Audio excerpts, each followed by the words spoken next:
I never thought I would have to witness something like this. My parents smiling brightly on a beach in Hawaii, holding my sister's kids as if they were their whole world. In the photo, Camille just posted my dad's familiar sunglasses, sat perched on his head, his sturdy arms wrapped around each of those children. And my daughter. She was left behind alone in a cold, empty house, abandoned and forgotten by her own grandparents. I stared at that photo, feeling my heart tighten. They hadn't asked about her, not even once. No call, no message. I keep asking myself, since when did blood ties become so easy to discard, as if family meant nothing at all? Before we dive into today's dramatic and unexpected story, don't forget to hit the subscribe button and turn on the notification bell so you won't miss any of our upcoming stories. And leave a comment to let us know where you're watching from. Now let's follow this bitter, calculating tale filled with shocking twists that will leave everyone speechless. Ava, my only child. My anchor in a world that had already become too heavy, was missing, not lost in the woods or forgotten at the mall, but placed as if she were an object or a burden in the hands of strangers by the people I trusted most in this world, my parents. My name is Elena, and I was 34 years old the day I discovered how quickly a heart can shatter in silence. I never imagined myself running barefoot across marble floors in a sterile government building, my throat raw from calling a name that should never have been missed. It said in my mother's flawless cursive, "Elena, sorry, sweetheart, we just couldn't manage anymore. You can call Child Protective Services to make arrangements." That was all there was to it. No apology, no explanation, just cold ink on warm paper. The note was on the counter when I returned home from a 12-hour shift at the hospital, my scrubs still smeared with remnants of other people's emergencies. My sister, Camille, posted a picture of a beach with my father's ubiquitous sunglasses on his head and his arm around Camille's children as they laughed on the beach. Behind them, a bright Hawaiian sky stretched carefree and infinite. The caption read, "Family time is the best time, wari aloha vibes, varsik you're grateful." And that's when I realized they had stolen a piece of me and exchanged it for a vacation without even calling or warning or showing any signs of humanity. Instead of giving up and destroying the world, I made a single phone call to a detective I knew from my job. And a few hours later, Maui Hotel security was at their room door. I was an emergency room nurse at Fairhill General, trained to handle screaming pain and chaos, with composed hands and quick decisions. I knew how to suture wounds, how to pull someone back from the edge, and how to keep breathing when it felt like the world had stopped. However, I was unaware of how long my world had been collapsing behind the facade of function before the nightmare. We were scared, unprepared, and far too young when two pink lines shifted our entire reality. Marcus was finishing his degree in economics while I balanced clinicals and pregnancy, and we survived on microwave dinners, part-time jobs, and the uneven support of my parents, Peter and Joanne. Ava was born 8 years ago during the last stretch of nursing school. Her father, Marcus, and I had only been married for a year when the birth happened. Everything changed when Ava was in my arms. Her cry was a spark that dispelled doubt. She had moss-green eyes that always seemed older than her years, and auburn curls that would not go away. She laughed like music, like wind chimes, waterfalls, and everything joyful at once. Every time she laughed, my heart forgot how exhausted I was and how difficult the days had been.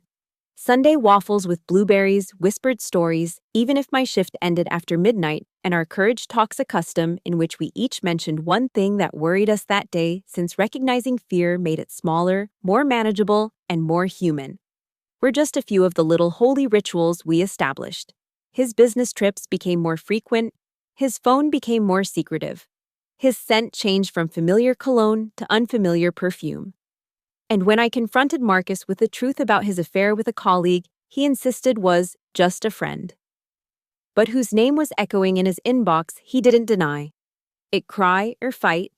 Instead, he just packed a bag and left a note similar to the one my parents would leave years later. Marcus drifted after his career took off, not immediately, but gradually. Legal boundaries were created where promises had been. The divorce proceeded quickly. He consented to monthly visits and sporadic assistance, and then vanished into the background of Ava's life like a ghost. She still discusses in the present tense. My mother shaped classrooms and PTA boards with equal vigor, and my father constructed a comfortable life from numbers and firm handshakes. To the outside world, my parents epitomized the American ideal, charming, community-minded, and always the first to bring a casserole. However, within our home, Camille was their treasure trove, and favoritism was currency.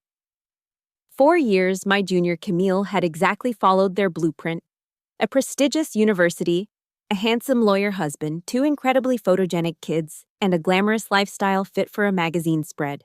She dabbled in high-end interior design for wealthy couples who paid for her charm rather than her credentials.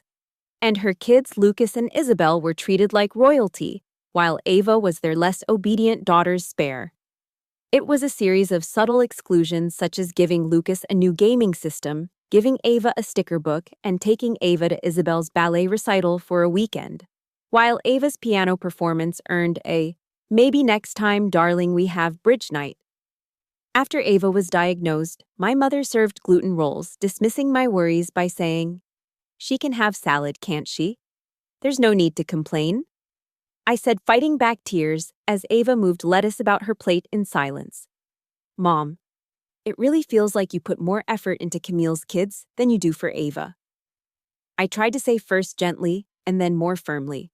She responded without flinching. "Don't be dramatic, Elena. You make everything difficult. We love all our grandchildren equally, but some children are just easier to love." I was called in for 3 nights in a row, with no time to think, just to act. My usual sitter was out of town, and I was desperate enough to turn to the last people I should have asked. It had been a terrible month with Fairhill drowning in a staff shortage when a highway pileup flooded our emergency room with more patients than stretchers. I wouldn't ask if I had any other options. "Could you please watch Ava for 3 nights just until Friday morning?" I said to my parents over the phone, being sure to seem calm. My mother said sharply, "Fine, but make sure she brings her own things. We don't have much here for her age anymore." And my father added dryly and hesitantly, "We can rearrange some things," after a pause that lasted long enough to give me a chest ache. I filled Ava's luggage with as many comforting items as possible, including Webster, her old stuffed animal, her star projector, Marcus's mother-stitched blanket, her favorite snacks, her allergy medication, her good-night music, and more. But I still didn't bring enough to keep her safe. The words should have gutted me at the time, but I was too thankful, too desperate, and too blind. When we got there, I leaned down and whispered, "Remember, their rules are different. Just be your bright, brave self." Ava grinned and gripped Webster tightly. "I'll be extra quiet, Mom, like they like," she said.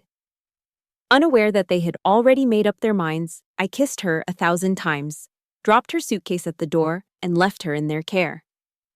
In the kitchen, I heard them talking quietly but clearly. "We'll have to tell her about the trip soon," my father said. "Let's wait until she leaves," my mother responded. "There's no need to cause trouble before we have to." However, I didn't inquire or challenge them because I believed they were referring to something weeks away, perhaps a cruise, rather than a trip that would start while Ava's toothbrush was still wet in their guest bathroom. My life fell apart during the 3rd shift, not because of patience or pressure, but because of a call from Ava's school. "She didn't show up," the secretary said, and no one called her in. When I got to their house, both cars were gone, the lights were off, and the message was waiting like a slap made of ink and apathy. I had driven, called, and pleaded with the cosmos for a lie. With phone calls, transfers, a social worker named Naomi, and the confirmation I will never forget. "Yes, we have an Ava Jennings in temporary foster placement brought in by grandparents claiming to be her guardians. They said her mother was unavailable indefinitely." The events that followed proceeded both too quickly and too slowly. Unavailable indefinitely, I spent 3 nights in the emergency room. I did not disappear, go missing, or disappear. "We're looking into how this placement happened without verifying guardianship or contacting you. In the meantime, I'll take you to her," Naomi said, her once gentle voice turning steel. When Ava saw me, she didn't run away. Instead, she leaped into my arms and embraced me deeply. I thought you weren't coming back, Mommy, she said. The Martinez home was modest, cozy, yellow-trimmed, and smelled of cinnamon and lavender. Grandma said mommies need breaks. She said yours might be really long. Ava murmured in my ear while I was choking on anger, anguish, and thankfulness that she was safe if not unharmed. Your parents never told us you existed. Mrs. Martinez remarked, quietly drawing me aside and saying the words that would stick with me longer than any diagnosis I had ever made. They said Ava had no one. Curled up on the couch with Webster under her chin, Ava's eyes barely opened. Not from sleep, but from a kind of exhaustion kids shouldn't experience, the kind that arises when the world you once believed to be safe unravels. And you must pretend not to feel it to prevent adults from collapsing. I sat in the Martinez kitchen with a cup of tea I hadn't tasted, staring at the floral wallpaper as if it held answers. We'll release her back into your custody by the afternoon, Naomi said, but we'll need documentation verification and statements about what happened. Naomi had remained with us for some time, explaining what would happen next in that cool, clinical manner social workers learn to use when the people they're speaking to are seconds away from breaking. What happened? I repeated, my voice cracking and dry. They flew to Maui in matching shirts and left her like lost luggage. Is that hard to write down? Naomi remained silent, but there was a hint of sadness in her eyes, not sympathy, but the type that makes you wish you could turn back time. I stayed up writing, printing screenshots, creating a timeline, and documenting every lie, every silence, and every passive-aggressive slight, because I needed protection, not just for Ava, but also for the girl I used to be, the one who kept acting like things would improve if she just smiled enough. I didn't sleep that night. Not really, because Ava's breathing rhythm kept me steady even when mine went jagged. When I arrived at the police station in the morning, with Naomi's recommendation in hand, I met Detective Mara Wren. She was tall and calm, and her entire body was coiled with a stillness that made it seem like she hadn't missed anything. She urged, "Tell me everything," and I did, although I did so like a wound rather than a report. She took notes and nodded without interrupting once. She only paused to pose one question. Have you ever had any reservations about the way they treated your daughter? I recounted to her the story of Camille's immaculate children, the unseen bias against my daughter, the gluten-free meal, the birthday gifts, the performance they postponed for a potluck, and the salad that Ava savored with fervor. When I finished, she said, "It's difficult to establish favoritism, but abandonment. If they misled CPS about being guardians, it is both immoral and illegal." When she used the term criminal, I gasped as if she had revealed a secret I had been avoiding. When Ava and I returned to our apartment that evening, I saw her sleeping in her actual bed, the one with the galaxy blanket, the moonlight lamp, and the faded sticker that read, "Ava the Brave." And for the first time since the school call, I felt the ground beneath me once more. My parents hadn't just made a mistake, they had planned an escape and left their baggage behind. The following morning, I filed the official report. Detective Wren worked with Hawaiian authorities, and the plane tickets, hotel reservations, and social media posts were all neatly time-stamped and wrapped in gift wrapping thanks to Camille's excessive sharing. Only their names and gluten allergies remained. When Ava's teacher, Mr. Linton, phoned me that afternoon, he stated that she had been silent, distant, and drawing drawings that resembled blueprints rather than doodling. Is she seeing a counselor? She's processing, I can see, he continued. But she needs to feel like her world has bounds again, like someone is keeping the borders in place. Yes, I said twice a week. I interpreted that statement as a promise, a strand uniting everything someone needed to seize the boundaries. Although my parents were not in handcuffs yet, they were also not free. 3 days later, they returned from Hawaii on a red-eye flight and found themselves firmly in the arms of Detective Wren and a plainclothes officer who seemed more exhausted than angry.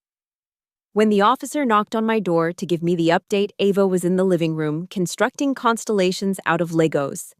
They were helpful, he said, but defensive. Your mother said she believed Ava would be better off with experts while you were busy, and your father claimed he was overburdened. Worked, I said it again. I was in the trauma unit watching a man's life pass away, helping a mother who lost her child in a rollover accident, and saving strangers because I trusted my parents with the one person who was more important to me than my life. His jaw tightened as he nodded, and I momentarily wondered if he was also a parent. Grandma and Grandpa are talking to some people about their choices. I said, and those people will make sure everyone knows what's right and wrong. That night, I only provided Ava with sufficient information to help her distinguish between her fears and reality. Will they end up in prison? I don't know, maybe, but it's not your job to worry about that, it's mine, she said, and I was unable to lie to her or to anybody else. After giving me a hesitant nod, she got onto my lap like she had when she was younger, and we sat there for a while, her heartbeat thumping steadily and powerfully against mine. 2 weeks later, the court date arrived, and we found ourselves standing across the room from the people who had once guided me. They were now only ghosts of the people they had feigned to be. My father wore perfume that was weak from perspiration, and my mother wore pearls. Their attorney, a former co-worker of my dad's, attempted to spin it as an unfortunate misunderstanding born of concern. A lapse in judgment during a stressful time. Concerned grandparents don't leave 8-year-olds with state custody while they sip piña coladas. The judge, a lady with steel wool hair and polished glass eyes, remarked in a cold, decisive voice. Even though Camille wasn't in the courtroom, her presence lingered like an odor that is impossible to remove. She continued to share pictures from her vacation and send messages that started with, "You don't understand," and finished with, "Family is supposed to forgive." She inquired about Ava's permission to see Lucas and Isabel, a question to which I provided a straightforward response. "When Ava feels safe, not before, not because you asked," was my response. During Ava's subsequent appointment with her therapist, Dr. Angeli, who was far more compassionate, perceptive, and understanding than I was, she made a statement that left me completely stunned. Ava remarked, "She said she believed that Grandma and Grandpa abandoned her because I didn't visit them frequently. Perhaps they had forgotten how to love me." How can you explain to a toddler that some people love conditionally and that some hearts have gates instead of doors? That night, I sobbed silently while covering my face with a towel to keep Ava from hearing. With silent diligence, Detective Wren continued to develop the case.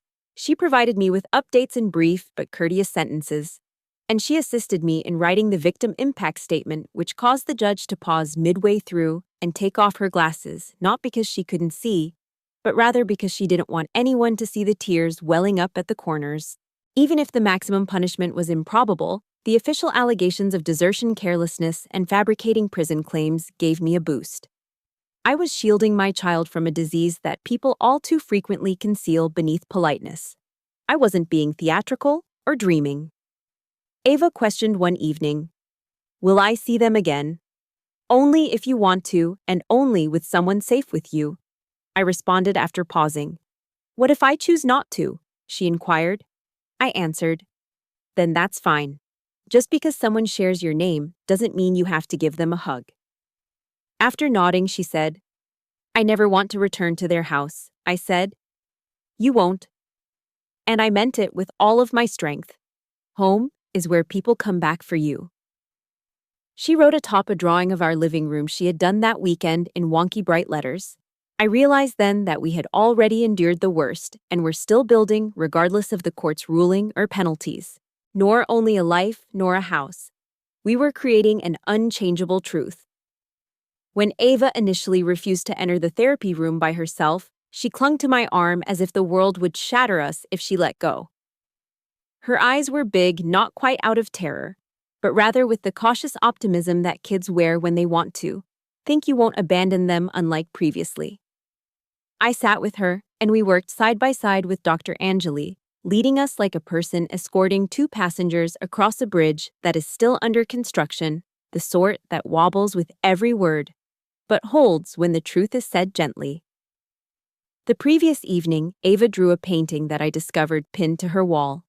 It depicted two trees, one big and barren with strewn leaves, and the other little and green growing with roots that stretched into hearts.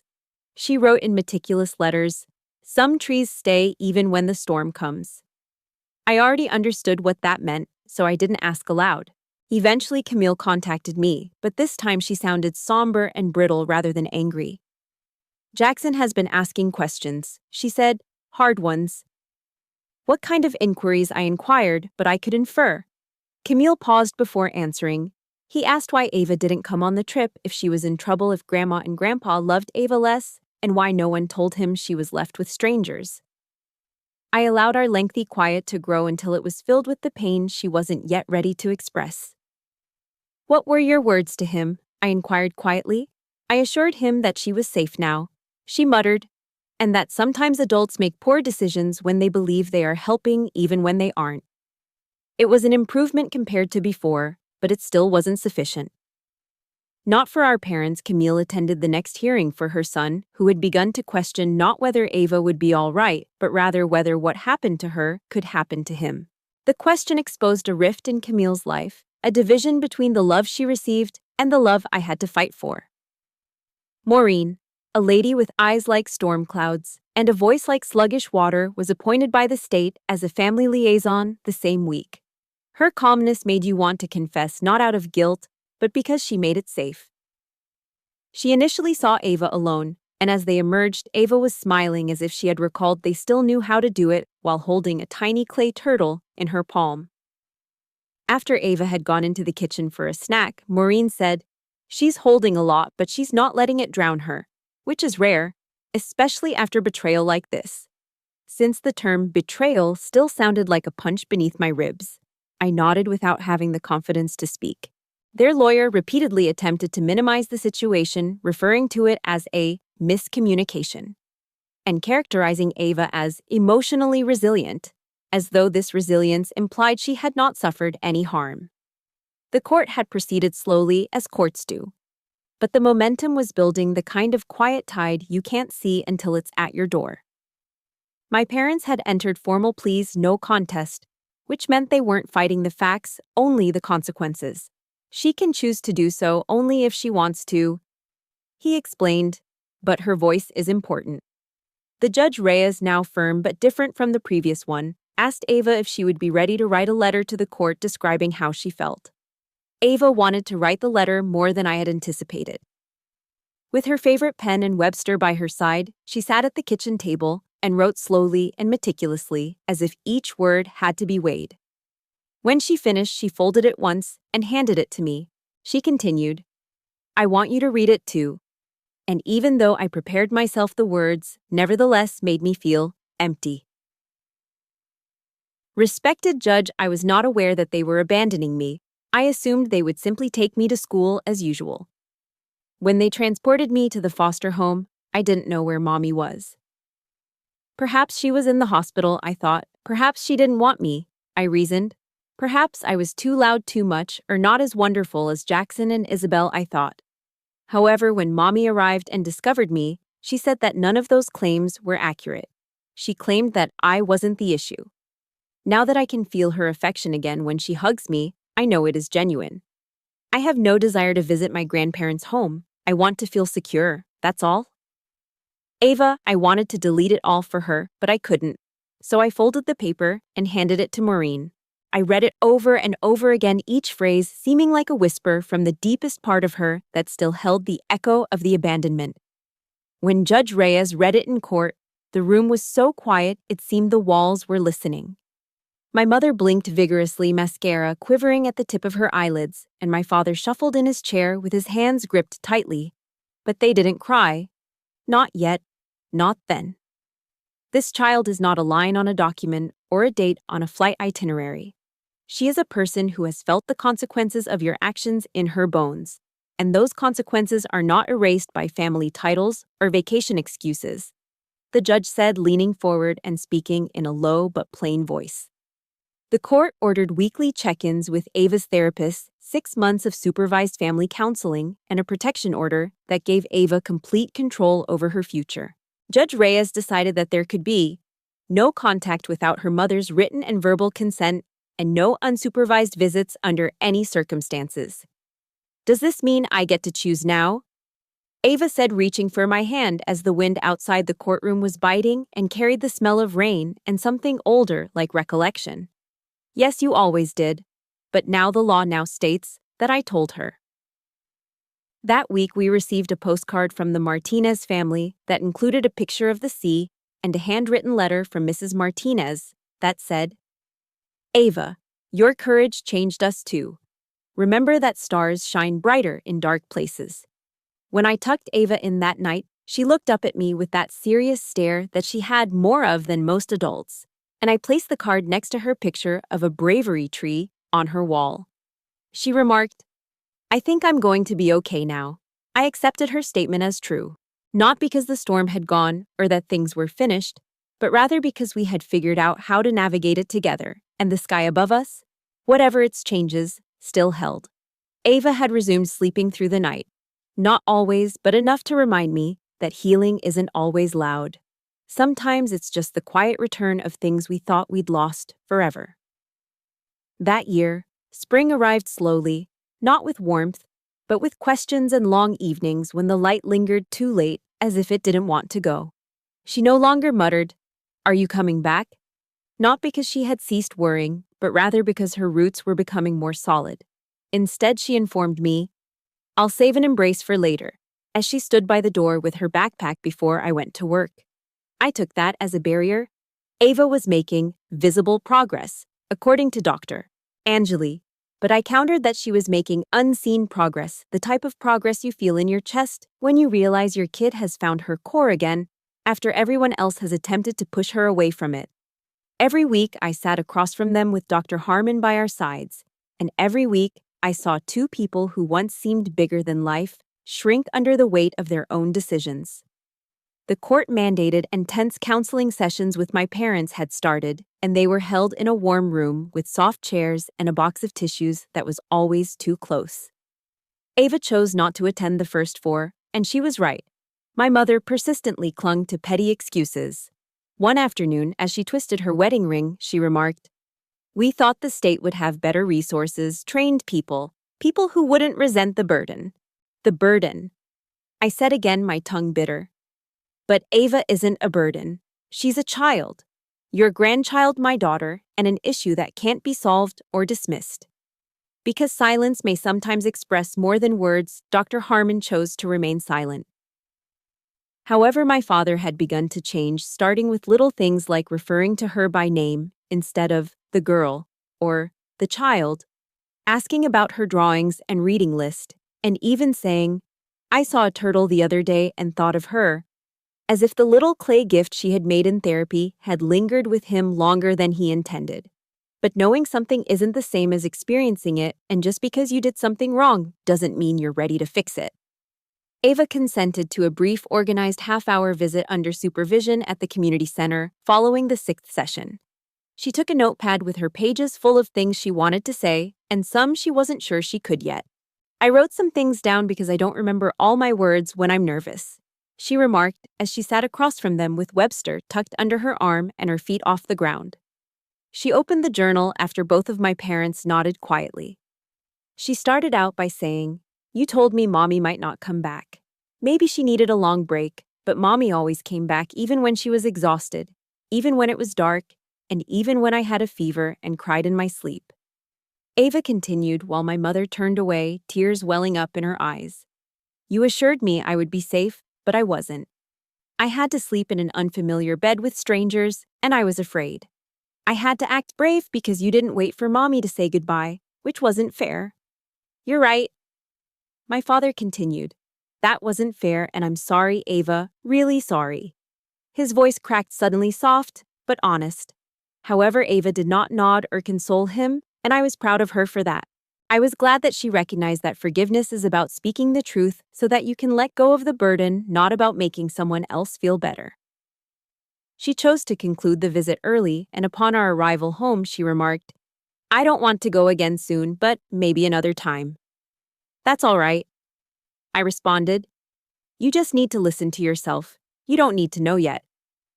Camille extended her hand once again, but this time with something more like accountability. She invited us to Isabel's birthday celebration, which felt like a tiny but significant gesture. "Is Ava going to be secure there?" I inquired, being as straight as a stone. "Yes," she said. Unless Ava says they can, Mom and Dad won't be there, and we won't discuss anything until she brings it up first. Days passed before Ava eventually responded, I want to go, but only if we leave when I say, after I promise to give it some thought. I informed her, that's the rule now always. Jackson glowed with delight when he saw Ava in her astronaut outfit. The celebration was bright pink and full of balloons shaped like swans and castles. When things were easier and treachery hadn't created a barrier between them, he drew her into a game of moon tag that they used to play in Grandma's yard. While they were eating cake, Jackson leaned in and muttered something that caused her eyes to widen softly. Later in the car, Ava informed me, he said he's sorry I got left behind and that he missed me every day. The following family session was different, not because of what was said, but rather because of what wasn't said. My mother sat silently for the majority of the hour and spoke just once. I don't expect Ava to forgive me. I just want her to know that I finally understand why she shouldn't have to. Ava nestled up next to me on the couch that night as the rain pattered slowly against the windows, whispering, Mom. Yes, is it possible for them to change? I remarked, sweeping her locks off her face. I think people can try, and I think it's okay to watch them try from a distance until you're sure. After giving it some thought, she remarked, I think I'm still watching. I smiled, realizing that sometimes it's bravery to keep your eyes open. Ava had begun keeping a jar of stars on her windowsill and folded pieces of paper, each representing a good day, a painless moment, or something she wanted to remember for when her heart might feel heavy again. That year's summer arrived quietly, neither hot nor loud, but steady. It was the kind of summer that dries the rain but doesn't forget it happened. Sometimes she wrote, I made Jackson laugh at lunch, and other times, I wasn't scared when Mom left for work. One day she wrote, I feel strong again, folded in silver paper. We were not forgetting. Rather, we had moved beyond using pain to measure time and had stopped counting the days since the court hearings, the final family session, and Ava's unrequested visit. Dr. Harmon claimed that my parents were learning, if slowly, as they continued to attend their therapy sessions alone without me or Ava to sort through the mess they had created, with hands that had never learned how to grasp gentleness correctly, perhaps because she had to face her children in the eye every day, and recognize that quiet is not neutral, rather it is permission, and that she could no longer provide it. Camille had transformed more swiftly. One weekend in August, she came over with Isabel and Jackson, and Ava let them into her room. She pulled out her telescope and pointed at Saturn as if she had done so 1,000 times, as if she once again stood on the brink of something beautiful. She and I weren't sisters the way we once were, but we were rebuilding something new, not forced, not pretend, just real. Sometimes awkward, always honest. That night, Camille and I sat quietly on the porch, where being there was more important than talking. After some time, she said, I used to think you were angry all the time, but now I see you were just tired of pretending everything was okay. Since I had nothing else to say and she had finally understood, I nodded. The beginning of the school year was marked by new shoes, a new teacher, and a heart that didn't skip every time I said goodbye to Ava at drop-off. She now wore her courage like skin, not like armor, but like a part of her, not something heavy. She brought home a project from class one day in which they had to write about family and draw a picture as well. Hers featured us sitting on the couch, me reading her, cuddled up next to me, and Webster on her lap. Family is the people who hear you even when you're quiet, the inscriptions read. My mother hears me. I can tell she is my mother because of her ability to understand me. When she went to bed that night, I cried not because I was unhappy, but because that type of knowledge and honesty is a gift. Shortly after Detective Wren phoned to say, we closed the file today, in a quiet voice, and Ava's safe, that's what matters. She didn't bring up any fresh charges or queries. I thanked her, hung up, and sat by the window for a while, reflecting on everyone who had helped us get through that storm. The Martinez family who welcomed a scared girl into their home, the counselor who taught Ava how to speak, the teachers who made room for her light, and even the judge who listened to her like a grandfather rather than a gavel. Justice isn't always loud. Sometimes it's about creating an environment where healing may occur unhindered. That fall, Ava decided to send a letter to her grandparents to express what she wanted to say, not to reopen anything or mend anything that was still broken. Respected grandparents, I doubt that my feelings will ever return. However, I no longer fear you. I'm not as little as I was when you abandoned me. In the silence, I grew larger. I also discovered that I'm not difficult to adore. All I needed was someone who stayed. I hope you're also learning. Ava folded the letter and slipped it inside her jar with the stars instead of sending it. A backyard fire pit, some close friends, hot dogs, and stargazing were all we did for her birthday. Judith Marcus's mother brought her telescope and told Ava the names of the stars in her grandmother's tongue, while Kelly and her daughter brought a handmade constellation map. Camille also brought cupcakes for Ava to eat. I remarked, "Make a wish, but only if you want to, because everything you need might already be here," as I lighted each candle individually when it was time for cake. After closing her eyes and taking a deep breath, Ava exhaled all of them at once. Do you think stars miss each other when they move too far apart? Leaning against me on the porch stairs after everyone had left and the fire had reduced to embers, Ava asked me this question. Maybe, I said, but I think the sky keeps track of them all even when they can't see each other. That's what I think too, she remarked after nodding quietly, and I took her word for it. We not only survived a horrible experience, but we were also transformed by it, becoming stronger in some areas and softer in others. Love is not just about forgiveness. It also involves consistently showing up, especially during challenging times. Because family isn't your birthplace. Rather, it's the people who support you when things go wrong. Regardless of today's events, my child knows who she is. She is the girl who was never a burden. The girl who waited and was discovered is she. She is the young woman who fulfilled her desire. The girl who returned home is the same person as she. And as her mother, I will always return.